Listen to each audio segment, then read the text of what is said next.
Hello, I hope you all are doing well today. My name is Rachel Worsham, and I'm a post-secondary access advisor at the Emily K Center with the Game Plan College team. Just a little bit of background about us. Our team seeks to serve all Durham public school students through workshops, advising, and other college outreach initiatives with the goal of helping all of students in Durham County, North Carolina, go to college. So today I'm going to share with you a little bit about resumes and letters of recommendation. So the reason that these two things are really important is because they tell colleges about you from your point of view. So you do that through your resume. And then letters of recommendation tell colleges about you from someone else's point of view. So who are you in the classroom? Who are you in the community? Because they want to bring people onto their campuses that are not only going to enrich other students' lives in the classroom, but also on campus in the community. So why do you need a resume?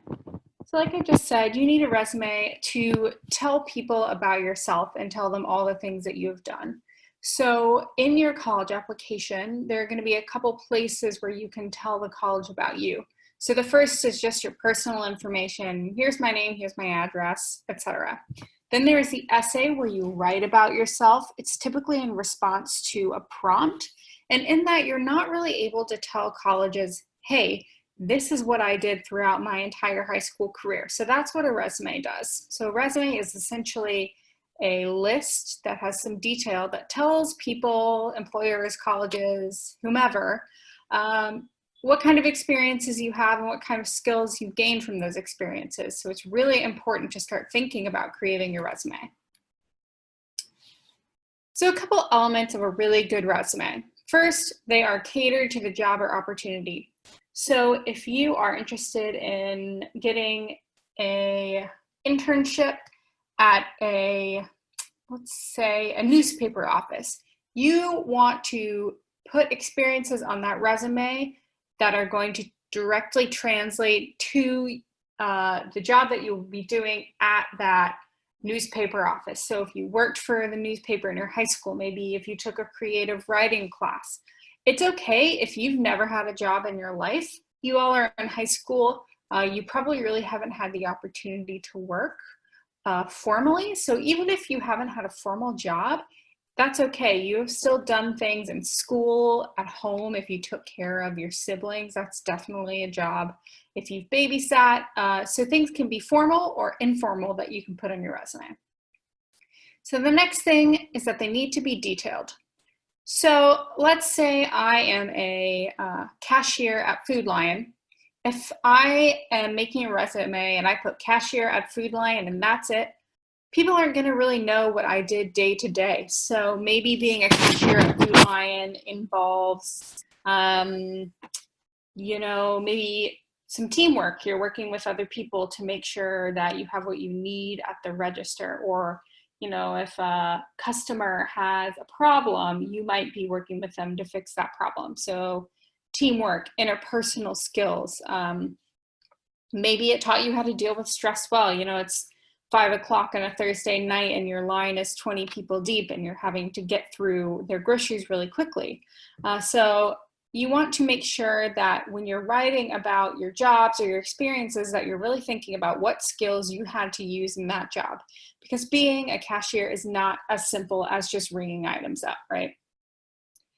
So the next thing, it needs to be neat and legible. So I know that all of these programs have these fun fonts, and fun colors. Resumes are not the place for this. You want people to be able to read what you've put on the page because you've worked so hard on it. I would say that colors are okay, only used to highlight certain things. So I think on my resume, my name is in red, but that's all the color on my resume. If you're a little bit worried about it, no need to put your any colors on your resume. I've seen recently that people are putting their pictures of themselves or headshots on their resume. I would stray away from that because you want people to judge you by what is on your resume, not maybe the color of your skin or your gender. Because unfortunately we know that people are discriminated against in the job market. So just something to think about. Next thing, include numbers. So when you are writing about your experiences, you're being very detailed. We want to see that you're quantifying your experience. So what do I mean by that? Using the cashier example. If I'm a cashier at Food Lion, I would say, you know, I rung up, you know, 100 customers per day, or I interacted with 100 customers per day, or I was responsible for a till of $10,000. So you want to include some sort of numbers as you're describing these activities, so people kind of know the scale of what you're talking about. So let's say that you're president of Key Club at your school. You can say, I managed a budget of $2,000. If you planned prom at your school, you could say, I managed the prom budget of, you know, X amount. Or, you know, as the president of Key Club, I was in charge of 30 members. So make sure that you're including numbers. Next, you want your resume to be professional. So when you're thinking about what you put on your resume, and this is specifically with email addresses, make sure your email address is professional. My first email address was smileyface21. If I put that on a resume, I'm pretty sure I would get laughed at. So make sure your email address is professional. So maybe your first name, a period, and your last name. I would refrain from including any sort of social media on your resume unless you are applying to some social media internship and you've curated like a really professional social media presence. I know a lot of researchers do this, so they put their Twitter handle on the resume, but that's because they have a professional Twitter. So if you are a high schooler with a professional Twitter or a professional Instagram or something, fine, put that on there. But if not, you know, people don't need to see that. The next piece deals with the order in which you put your experiences on your resume. So you're probably going, if you're a senior now, you're probably going to be putting things on your resume from your senior year all the way back to your freshman year of high school. So typically the way that people organize their resumes is they put the most recent experience first. I would say that's a good rule to stick to unless you want to put the most relevant experience first. So let's say we're using this example of applying for an internship at a newspaper office. So if you've been on newspaper all 4 years, put that first. Maybe if you were on yearbook your sophomore year and you learned how to use Adobe or something, maybe you put that second. Even though it's not in chronological order, people are going to be reading your resumes really quickly, so they need to see the most pertinent information first. Similarly, like I said, people are going to be reading this resume really quickly, so use bold, caps, italics to draw attention to specific points in your resume. So you can bold the job title or the company that you worked for. I wouldn't bold anything in the details, but be strategic about this. If you bold the whole resume, that's not going to be very useful. So a good thing to do is just kind of look at examples online to see what other people have done. You want to have simple subheadings. So on the next slide, I'm going to show you some subheadings for your resume, but typically you want to start with your education, then experience, then so experience can include like jobs, babysitting, clubs, things like that. Then you can put honors. So if you were on AB honor roll, if you received like, you know, best historian in the 11th grade class, you can put that on your resume. So just some things to think about there. When you are describing what you have done, make sure you're using action verbs. If the activity took place in the past, make sure that they're in past tense, so created, orchestrated. If they're present, you can use present tense. So for example, for our cashier example, you could say, interacted with 100 customers today. So you see that I started with a verb. Your descriptions don't have to be full sentences, you know, subject, verb, whatever. You can start with verb, it's okay. If you are struggling for verbs, I would suggest that you look at a thesaurus, but don't go in there with a word that you didn't know before. or a word that makes it sound like you looked at a thesaurus. So just use your best judgment. And then finally, if you can, include keywords from the description of the job or internship opportunity or whatever for which you are applying.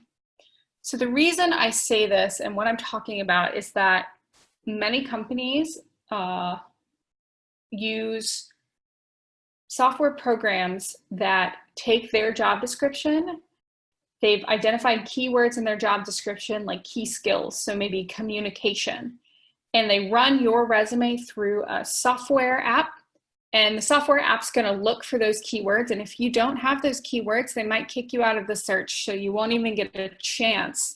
So if you are applying for Food Lion and they are asking, you know, we want a good communicator, someone who has good verbal skills, make sure that you've included that word somewhere, either in your objective, which I'll show you in a minute, or in the way that you've talked about the jobs or experiences that you've had. So for Food Lion, I would say,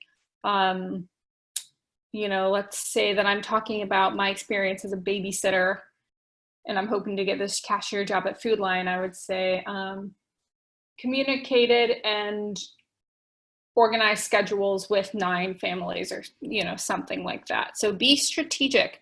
This is going to be really important as you move forward and you actually start your career in whatever field you're looking for. So it's not so crucial now if you're, you know, applying for like cashier jobs and things like that, but as you move forward, it's just good to have this in your practice. So the general layout of a resume, you'll have your name and your contact information, you know, address, phone number, etc. Your objective, so this is your goal. So I'll show you some examples in a minute, but this will be like, I wish to become a cashier at Food Lion. My excellent communication and interpersonal skills make me a good fit for this job. And then you'll talk about your education. So this will probably be high school. So you can put your name of your high school, your graduating year. Maybe if you're in any honor societies, you can put that under there. If you've gotten any certifications through like a CTE program, so let's say you got Microsoft Word certified or Adobe or something like that, you can put that there. I would refrain from putting your GPA unless you have an awesome high GPA. So I would say if your GPA is above a 3.0, you can go ahead and put that on there. If you are not sure, just don't worry about it. Some people put their class rank. I don't know how important that is, but you know, if you're number 1 in your class, you might as well put that because that's great. So the next thing you'll have in the next subheading is experience. So when you're writing about your experience, you want to put the title of your job, where you worked, and the dates you were employed. So if you're still employed, you'll put, you know, July 2018 to present. Oh, if you started work in July 2018 and you finish in November 2019, you'll put July 2018 to November 2019. And then under that, you will put your responsibilities. So like I said, in the description of your experience, you want to make sure that you're conveying exactly what you did. So you're using action verbs like orchestrated or organized. You are quantifying your experience in some way. And you are thinking about the keywords in the job description that you want to include within your description of experience. So the next subheading could be relevant coursework. So let's say I'm applying to that newspaper job. Some relevant coursework for that would be if I took a creative writing class, if I took an Adobe class, if I took something that could help me produce work for this newspaper, if I took a photography class. Let's see, if you maybe are applying for a company that does some sort of data analytics, or if you're going to be working with data, you could talk about a statistics class you took or a math class you took. If it's a job that's going to require some writing, you could put English classes on there. So, you know, I took AP English composition. That taught me how to write. So that would be something to put there. Then you can put your extracurriculars if you have room. So if these extracurriculars weren't under your experience, you can put them here. So Under extracurriculars, I would put things like, you know, I was on the soccer team, I did track. Let's see, I volunteered at this food bank.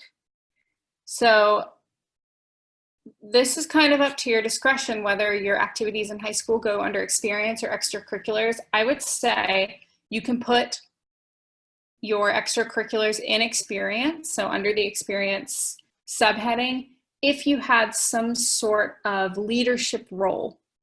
So if you were the captain of the soccer team, you could put that under experience. If you were a part of the soccer team, you had no leadership experience, I would just put it under extracurriculars. Because you want to use your experience section on activities where you can say that you did meaningful and multiple things, if that makes sense. So the next subheading is honors. So like I said, this could be AD honor roll, you know, you got an award for speaking Spanish well in your Spanish class. That's kind of up to your discretion what you put there. If you want a scholarship, I would put that there. So just something to think about. So now we're going to look through some examples of sample resumes. I will say right up front, I borrowed these from the internet, but I think they are good examples and good thought exercises. So when I'm looking at this resume, the first thing that I'm noticing is that, okay, they've bolded some things, but I can't necessarily tell what the major sections are. So they have education, they have experience, achievements, volunteer experience, but if you're just looking straight up and down here, you can't tell what is in what section. So maybe what I would have done is I would have underlined experience and education, or I would have kept this bold and maybe italicized pet sitter, so the job. Just something to think about. So the objective at the top, to obtain a position, internship, etc. So this is where you would put your objective. They didn't put one here, but just pointing that out to you. So let's see, this person went to a high school in Hawaii. They have the years, that's okay. They didn't put any sort of certificates that they got. Maybe they didn't have any certificates, that's okay. This looks fine to me. Now we're moving down to experience. So I see that they were a pet sitter. When I'm looking at that, I'm thinking, okay, you gave me the job title, but I don't know for whom you were a pet sitter. So was it for, you know, local people in your neighborhood? Was it for an organization? So if it's for an organization, I would want to see that right there. They give us the dates, that's great. Now we're getting down to experience. So this person said that they provide pet sitting services, including dog walking, feeding, and yard care. So the first thing I noticed about this is that they use an action verb, so that's great. But they didn't really quantify their experience. So if I were to write this, I would say provided pet sitting services for 20 families. Then I would have another bullet and I would say walked dogs, fed animals, and, you know, did yard care. So I would split these up because this is a lot of information here. Let's look at childcare. So a lot of you may be taking care of your siblings. So this is important to think about. I think childcare is fine. You could also put babysit. We have dates, that's good. So again, they used an action verb, but it's the same action verb as above here. So I would switch it up and use something else here. Maybe, I can't think of another word for provide, but use a thesaurus. So said they provide childcare for several families after school, weekends, and during school vacations. Okay, so I kind of get what they're saying, but I want to know how many families. I want to know what they did. What does providing childcare mean? Does that mean that you cooked meals, you put kids to bed? Does that mean you picked them up from school? You know, some of these, you know, larger responsibilities. I want to know if you did those. So now we're moving down to achievements. So like I said before, it's hard to differentiate this section from this section. So I would do something about these headings. But they were National Honor Society. I see the dates, that's good. Academic honor roll, okay. Volunteer experience. I would probably move some of these up to the experience if they were highly involved. So I imagine in Big Brother, Big Sister, which is a mentoring experience, I would imagine that this person probably had some responsibilities volunteering for Big Brother, Big Sister.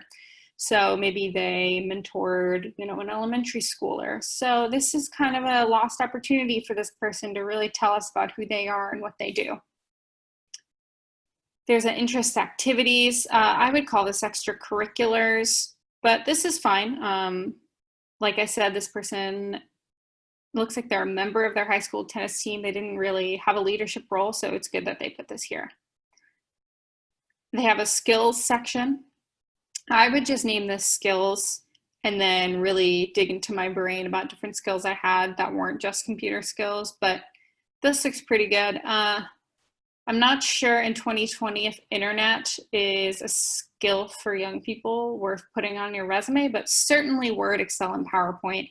If you are really good at social media, you know how to use the analytics, or you kind of have a sense of how to market things, I would put social media on here because people pay a lot of money for good social media presences. So finally, this person ends with references.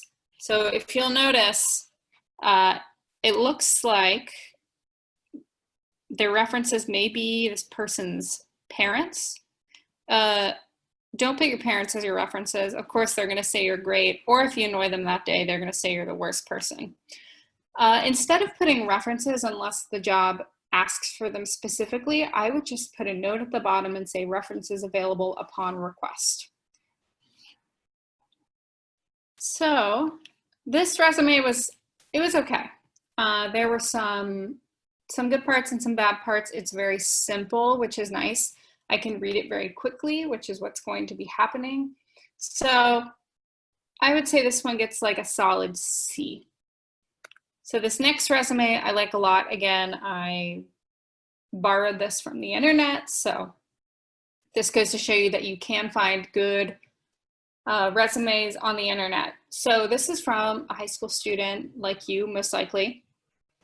So let's just start at the top.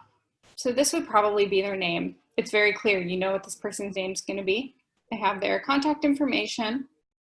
I like their use of horizontal lines. It really delineates each section from the other.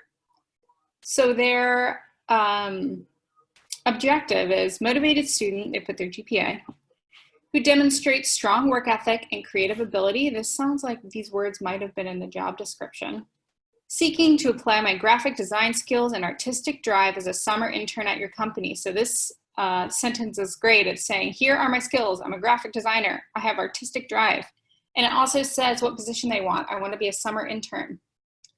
Will leverage proven experience as a competent designer to contribute to the company's goals and needs. So this person is saying, oh, remember, I just said I was a designer. You can use my skills to contribute to your goals and needs. So this is really great. They start out with their education. So here they've kind of collapsed some of the categories up into education. So instead of having an honors or an extracurriculars section here, they have put this under education. I think that's fine if your experience section is really robust and is taking up a lot of the page. So they put their GPA 3.6. I would guess this is unweighted and then the 4.0 is weighted. So that's a GPA I would put down. Next is relevant coursework. So remember, they want to do graphic design at this company. So they've put intro to graphic design, great. AP art, yep, that makes sense. Yearbook, computer applications, all of these make sense. If they put like, you know, algebra 2, I would have said, what does that have to do with being a competent designer? I don't understand. But this all makes a lot of sense to me and shows me that this person has at least some experience in what I'm looking for. Next, they put the honors. So Honor Society, National Art Education Association. Okay, great. They were involved in yearbook club and newspaper and Spanish club. Okay, maybe they can translate some things for me if their Spanish is up to par. So I really like this section. It gives you a lot of information in a small chunk of space. So the next, they've entitled this major achievements. I would just put experience here. Major achievements kind of sounds like, you know, ooh, look, I'm so great. I would just put experience. So this person was in yearbook club. We knew that already, but here they're telling us what they did. So I'm seeing they put their title here. Maybe for yearbook club, I would have put high school yearbook club or something like that. They put the dates, that's good. And now we're looking at their descriptions. So they started with verbs, that's great. So created a yearbook logo designed to incorporate school mascot and colors, opted to use coated paper in 2016, which improved photo quality and increased profits by 5%. So that's the quantifying here. You see they quantified down here as well on the last bullet. So trained and supervised 2 sophomore students in graphic design. So they did a really good job here. I would say 3 to 4 bullet points is good. One thing to note is their verb tense was not consistent. So created, arranged, trained. It looks like they're still working through for this yearbook club. So created and trained should be in present tense like that second bullet is. But those are small nitpicky details. So this is a good example to reference if you are looking for some verbs or some ways to think about the jobs that you've done. So the next, same sort of deal. Again, we see that they're quantifying their experience here and here. In the additional skills section, okay, we're seeing things that are directly related to the job that they are hoping to take advantage of. So Photoshop, HTML, photographer. So these are all good things. And then finally, some awards and honors down here.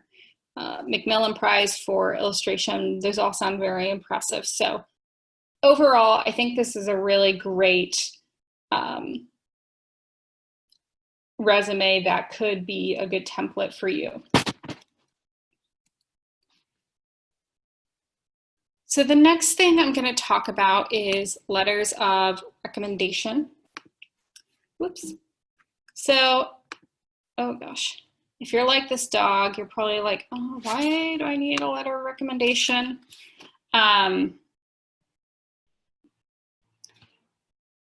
Like I said before, colleges ask for letters of recommendation because they want to know who you are from the perspective of another person.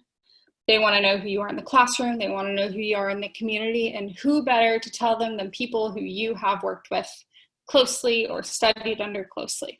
So colleges are typically going to ask for 1 to 2 letters of recommendation. One of them definitely needs to come from a core teacher. So when I say core, I mean math, science, English, social studies.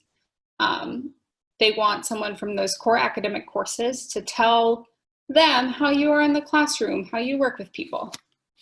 So just some behind the scenes knowledge when colleges or when folks are writing these recommendations, they're going to think about their relationship with you. Do you take intellectual risks in the classroom? Do you go beyond the normal classroom experience? So are you asking questions? Are you doing extra work outside of class? Are you going that extra mile to really take advantage of, if you're in a public school, this free education? Are you really good at something? Are you like an awesome leader, or you are super creative and always come up with a really cool end of your project? Are you motivated in the classroom? What gets you excited? How do you interact with teachers and peers? Colleges want to know that you are collegial, meaning that you are able to work with other people. So if you're a jerk to your peers in group projects, in a certain class, maybe don't ask your teacher to write that recommendation because they've noticed. Colleges want to know that you can work with others. What are they going to remember most about you? They're also going to think about, okay, why would this college that the student is applying to be a good fit for that student? Perhaps the college has a really unusual major that you're hoping to get into, and the teacher can say, oh, well, they have this talent in my classroom. They're really good at, oh gosh, I don't know, interpretive dance, and this college has an interpretive dance major. And they're like, this college would be a good place for this student. Or they can tell that you really value teamwork, and they know that this college offers unique experiences outside the classroom that help you build those teamworking skills. They're also going to think about whether you've experienced disappointment or failure and how you responded to that. So if you got a D on a test that you studied really hard for, did you go to the teacher and figure out why? So did you go beyond to make sure that you were actually learning and mastering the content? Or did you just rip up the paper in front of your teacher's face and say something mean to them? Is there anything that's happened in your life that colleges need to be aware of? So perhaps you experienced something really hard your junior year of high school and that is reflected in your grades, but your teacher knows what happened and they know how you responded and how you really did your best. So that would be something that you might want your teacher to talk about in your letter of recommendation. So when you ask a teacher for your recommendation, first you want to ask them early, so at least 2 weeks in advance, and you also want to give them the tools to write a really good letter of recommendation. So you've picked a teacher intentionally, you've picked a teacher that you think could say good things about you. Let's say in that example of you having a tough time junior year, if you want your teacher to write about how you responded to that, you should tell them and say, you know, my colleges are going to look at my transcript and say like, ooh, a C in Algebra 2. If your teacher says, yeah, like this student was in my Algebra 2 class and yes, they got a C, but they busted their butt and really overcame a lot in this course, that's going to pull a lot of weight. So tell the teachers, if there's something that you want them to include, make sure you tell them, advocate for yourself. The next thing that you can do to help them is give them a brag sheet. So I have just attached a screenshot from the brag sheet at Jordan High School in Durham. Essentially, you write down your colleges, if you visited, why you want to go to this college, and then you tell the teacher a little bit about you. So what's been your greatest challenge? How have you overcome it? That seems probably important. You know, what ways have you demonstrated leadership? So teachers can look at this and write a personalized letter for you. So it's going to be much more interesting than the standard, this student was nice and respectful and did well in my class. You don't want that because college admissions officers read a lot of those letters and frankly, they're kind of boring. So if you have a brag sheet that your school offers, make sure that you get that and you give it to your recommenders and your counselors. If your school does not have a brag sheet, you can make your own brag sheet. You can contact us and we can get you a brag sheet or write one or help you write one. Lots of opportunities. And this will really help your recommenders write a really strong recommendation letter. Another thing you can do is give them that resume that you just created. You've spent so much time on it. It should go to good use. So give them your resume so they can see all the things that you've done. Maybe they didn't know that you were heavily involved in 3 clubs at your school and also maintained an A+ in their class. High schoolers are busy, that's a big deal. So you want to give the people recommending you for college all the tools that they need to write you a personalized, interesting letter. And again, please ask them to do this 2 weeks early. If you ask a teacher to write you a letter of recommendation the day that the application's due, sure, they might write one for you, but it might not be that great. It might be super boring. Odds are they'd probably copy and paste from someone else's. So, you know, give these people the tools to help you succeed.